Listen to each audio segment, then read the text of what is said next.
शुरुआत करते हैं खाकी के बदरंग चेहरे की खबर के साथ। सड़क पर चेकिंग अभियान और इस दौरान एक शख्स की बुरी तरह पिटाई। ये तस्वीर चतरा के टंडवा थाना क्षेत्र से आई है। जब वीडियो वायरल हुआ तो एएसआई को लाइन हाजिर कर दिया गया। वाहन चेकिंग के नाम पर पुलिस की दबंगई।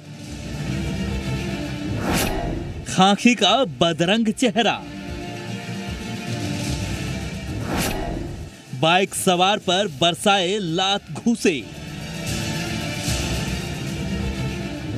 मामला गरमाया तो एएसआई लाइन हाजिर। तस्वीर देखिए। वाह रे खाकी, अजब खाकी का बदरंग फैसला। वाहन चेकिंग के नाम पर यह हैवानियत क्यों?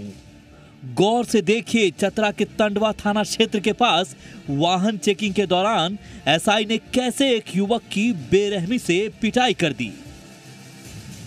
पहले थप्पड़ों की बौछार, फिर लात का इस्तेमाल। इतना पीटा कि पिटने वाले को होश भी नहीं रहा।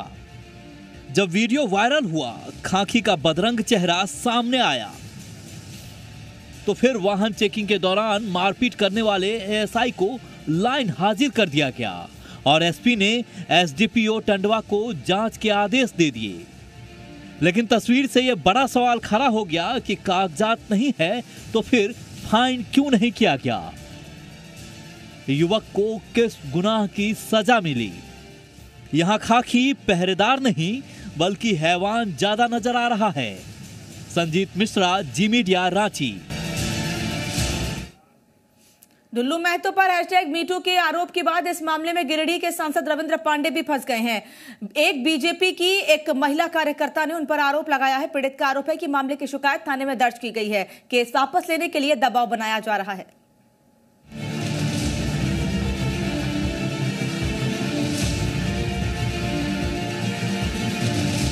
ये संगीन आरोप है गिरिडीह के सांसद रविंद्र पांडे पर। पीड़ित का कहना है कि रविंद्र पांडे ने बंद कमरे में उससे बदतमीजी की। उठ करके हमको गाल चुका, किसका हाथ से मुचरे लगा हमको। वो पूछे हम कि आप ऐसा कर रहे हैं, वो सांसद होकर के ऐसा क्यों आपको लग रहा है कि आप ऐसा कर रहे हैं? खादी की शर्मनाक करतूत, काम के बदले इज्जत पर हमला, मामला दबाने का दबाव। ग्रामीण एसपी से न्याय की फरियाद करने पहुंची पीड़ित ने पार्टी के 2 कार्यकर्ताओं का भी जिक्र किया है जिन पर आरोप है उन्होंने सांसद के खिलाफ चुप रहने की नसीहत दी। हमको लालच दिया विनय सिंह और राजू कमला देवी पति बोलने लगा कि आप हल्ला मत कीजिएगा, सबको हम मालामाल कर देंगे। लेकिन पीड़ित ने महिला की अस्मिता से खिलवाड़ को बर्दाश्त के बाहर बताया और स्थानीय थाने में केस किया।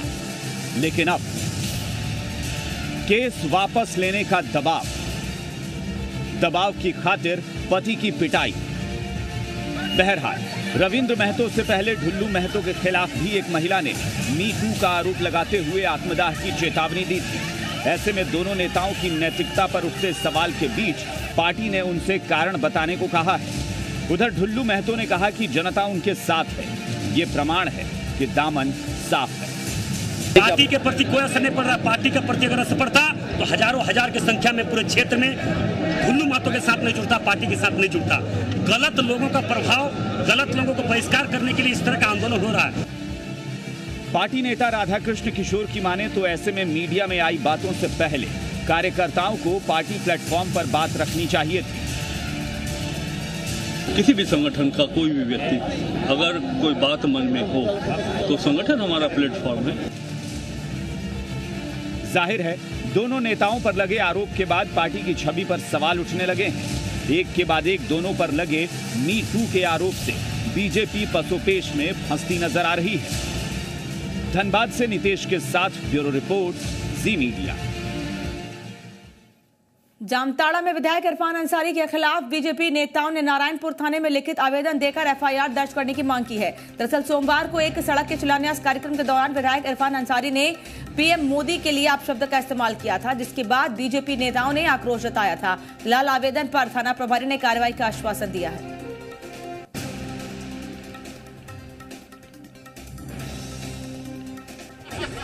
मोदी तुम जो काम कर रहा है तुमको यहाँ की जनता माफ नहीं करेगी। झारखंड में 1 दिसंबर से 31 मार्च तक होगी धान की खरीद। 1750 रुपए प्रति क्विंटल की दर से धान की खरीद होगी। यह फैसला कैबिनेट की बैठक में लिया गया है।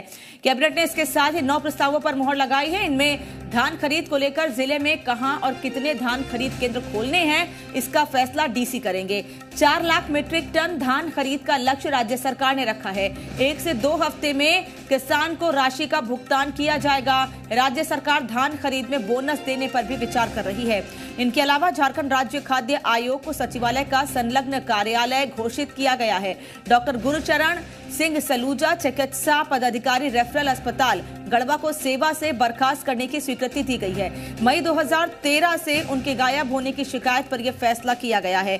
जमशेदपुर शहरी में 4 लेन एलिवेटेड कॉरिडोर और अन्ना चौक गोविंदपुर बाईपास पहुंचकर पथ के निर्माण के लिए 163 करोड़ की भी स्वीकृति दी गई है।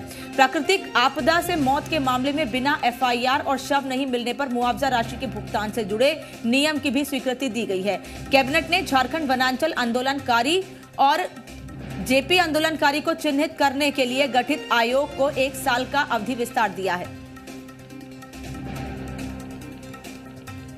के द्वारा ही संचालित किया जा रहा है, तो इस बार मल्टी मेंबर बॉडी रहेगा, ताकि वो जो रहता है कि एक प्रॉपर जो अकाउंटिंग, प्रॉपर जो रिपोर्टिंग वो होते रहे। बाजार समिति के गोडाउन हायर किए गए हैं जिसमें हम लोग धान स्टोर कर सकते हैं। अगर मानिए धान टैक्स लैंड्स में आ गया, उसकी कैपेसिटी भर गई, तो वहां से कहां जाएगा?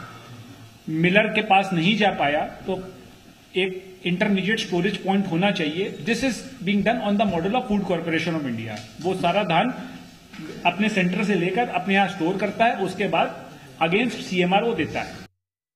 झारखंड के सीएम रघुवर दास जनसंवाद के दौरान आज फिर अधिकारियों पर खफा हुए। कुल 13 मामले सीएम के सामने आए। अधिकारियों की लापरवाही से न केवल आम लोग बल्कि सरकारी कर्मचारी भी परेशान हैं। ऐसा एक मामला गुमला से आया है, जहां एक महिला को न तो मानदेय मिला, न ही काम का सम्मान मिल रहा है। सीएम के सामने महिला भावुक हो उठी। झारखंड के मुख्यमंत्री रघुवर दास ने सीधी बात कार्यक्रम के जरिए 13 मामलों को सुना। ज्यादातर मामले पुलिस प्रशासन की लापरवाही को लेकर सामने आए। गिरिडीह के शिकायतकर्ता राजेंद्र ने 2014 में बेटी के हत्यारों की गिरफ्तारी को लेकर फरियाद लगाई। जब हम मुख्यमंत्री जनसंवाद में इस तरह का आए सर, हम एकदम आपसे रिक्वेस्ट करते हैं सर, आप सीबीआई जांच लगा दिए सर, देखिए एकदम हमको न्याय मिल जाएगा सर। मेरी बच्ची का अगर न्याय चाहते हैं सर, मैं प्रशासन से नहीं सर, हम भी एकदम थाना से अभ्याल गए सर, थाना हमको नहीं कर सकेगा सर। पुलिस की लापरवाही पर सीएम भड़के और बिरनी थाने के दारोगा को लाइन हाजिर करने और हटाने का आदेश दिया। सीएम ने 2 टूक कहा, मुख्यालय में बैठकर क्या सुपरविजन होता है? उन्होंने 24 घंटों के अंदर डीआईजी से रिपोर्ट मांगी है। तो डीआईजी से बात कराना ठीक, उसको आज ही हटाओ, उसको एकदम लाइन में रखो, सबको दरवा को नहीं जरूरत है, फील्ड मत भेजो सब, हाँ हटाओ उसको फील्ड में रखो सब। गुमला की एक महिला शिकायतकर्ता ने नगर पालिका कार्यपालक पदाधिकारी पर प्रताड़ना का आरोप लगाया। 14 साल से उसके मानदेय का पेमेंट भी नहीं हुआ है। सर, हम नगर पालिका गुमला में 14 साल से काम कर रहे हैं सर, लेकिन हमको वहाँ के कार्यपालक पदाधिकारी के द्वारा बहुत सताया जा रहा है सर। हाँ, और जितना भी हम काम किए हैं कोई चीज़ का पेमेंट नहीं दिया, और 3 महीना का वेतन भी रोक दिया था सर मानदेय। कितना दिन से हो नगर पालिका पदाधिकारी? अभी 16 है सर, 2016। महिला ने दुर्गम पहाड़ी इलाके में पोस्टिंग को लेकर भी शिकायत की, जिस पर डीसी को सीएम ने कार्रवाई के आदेश दिए। कल मिलेगी और जांच करना, अगर स्पेशल अफसर का अगर गलत होगा पूरा रिपोर्ट आप भेजो। किसी को इस तरह प्रताड़ित किसी को अधिकार नहीं है करने का।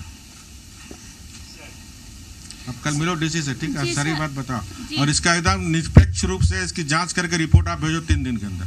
ये कार्यपालक अभियंता ये पदाधिकारी का कार्यकलाप का जैसा मुख्यमंत्री जी बता रहे हैं, एकदम जांच करके रिपोर्ट दो। अगर उसकी इस तरह का सोच है तो उसको उस पर कार्रवाई होना है।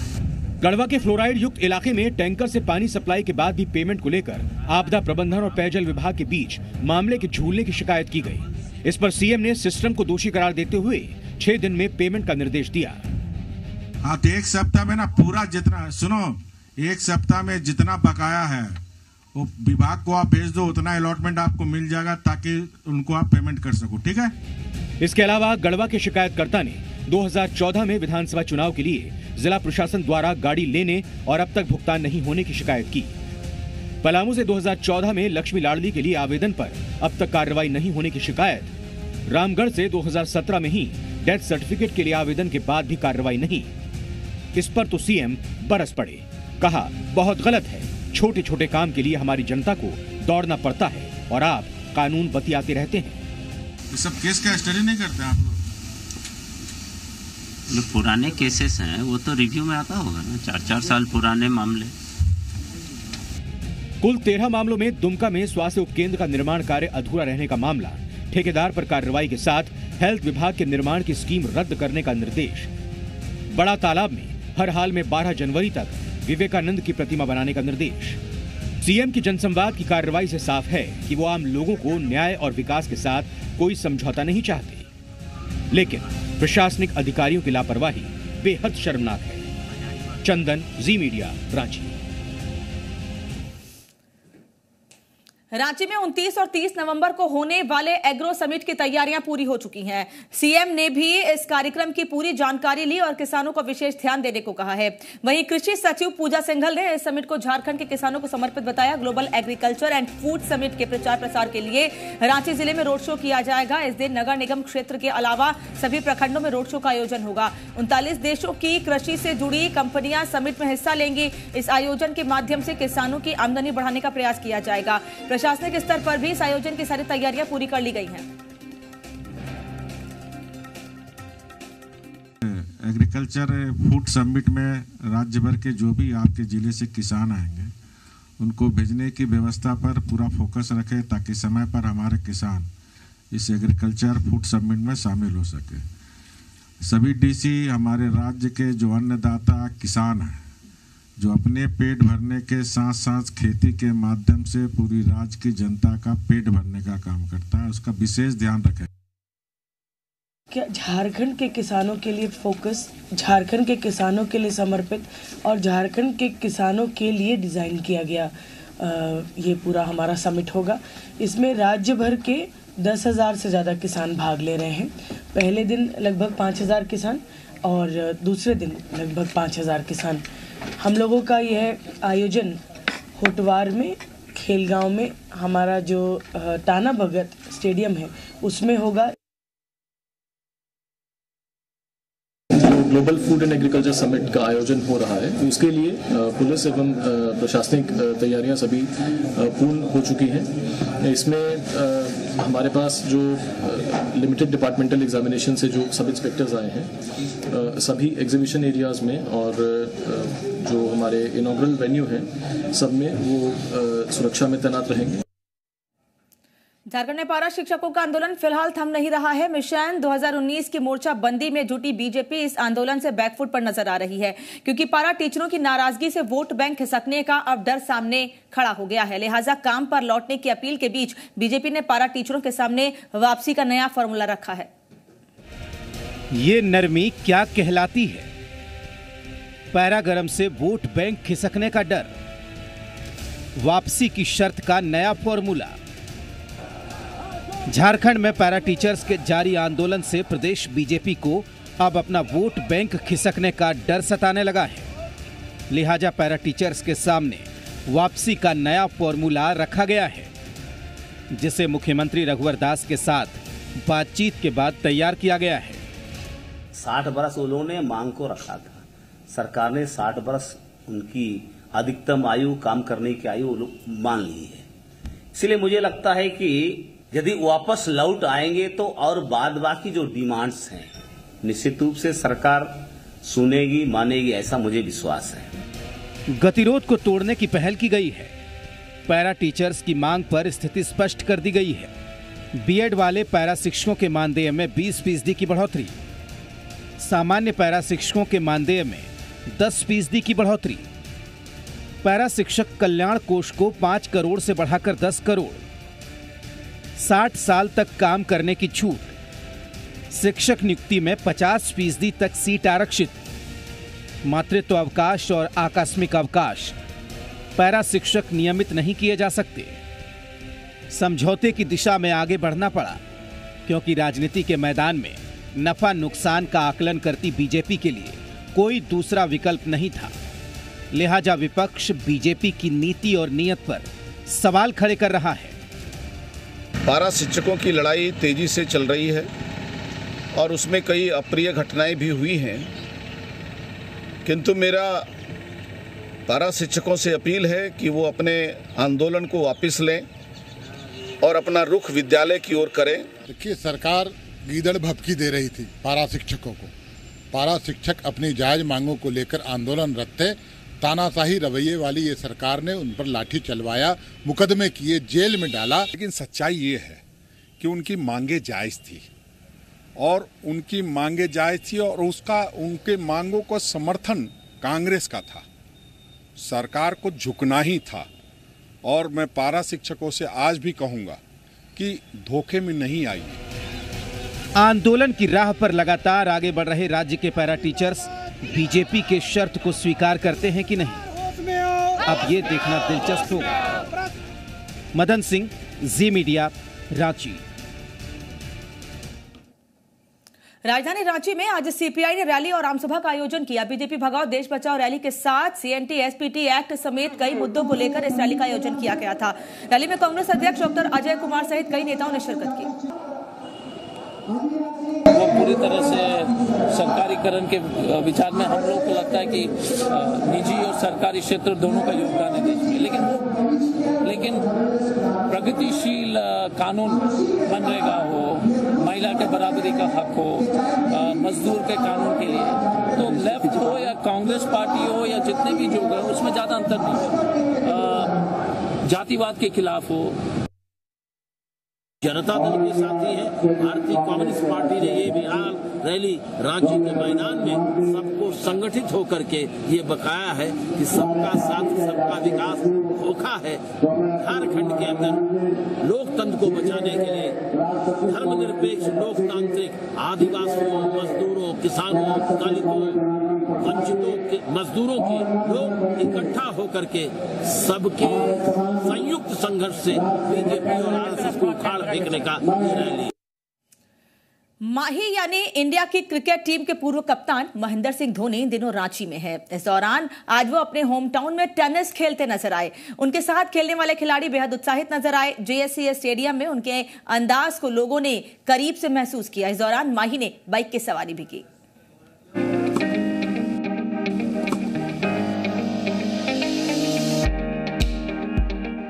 इन दिनों महेंद्र सिंह धोनी अपने होम टाउन रांची में हैं। क्रिकेट के माहिर खिलाड़ी अपने को खेल से दूर कैसे रखते? होम टाउन में JSCA country cricket club tennis championship के डबल्स मुकाबले में वो खेल रहे हैं। क्रिकेट के नंबर 1 खिलाड़ी के टेनिस में पार्टनर है सुमित।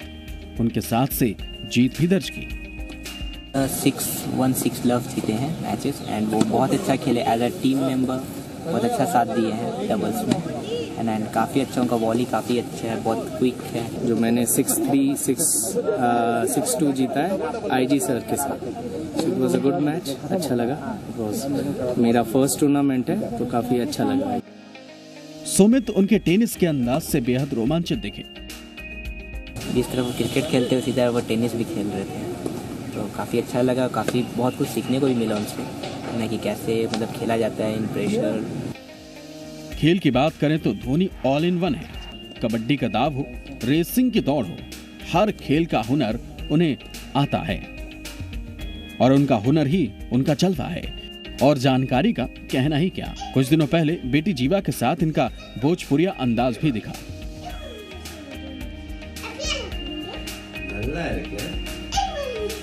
ये वीडियो तेजी से वायरल हुआ है जिसमें धोनी अपनी बेटी जीवा को भोजपुरी और तमिल सिखाते हुए दिखाई दे रहे हैं। इंस्टाग्राम पर शेयर किए गए इस वीडियो को धोनी ने ग्रीटिंग्स इन 2 लैंग्वेज नाम दिया है। खेल और भाषा के फन के माहिर धोनी रफ्तार का भी शौक रखते हैं, इसलिए धोनी अपनी बाइक से निकल पड़े राजधानी की सड़कों पर। बहुआयामी प्रतिभा के धनी धोनी को यूं ही नहीं कहते माही। कामरान के साथ अभिषेक भगत, जी मीडिया, रांची। खबरों के साथ ही इस बुलेटिन में फिलहाल इतना ही। दीजिए इजाजत। नमस्कार।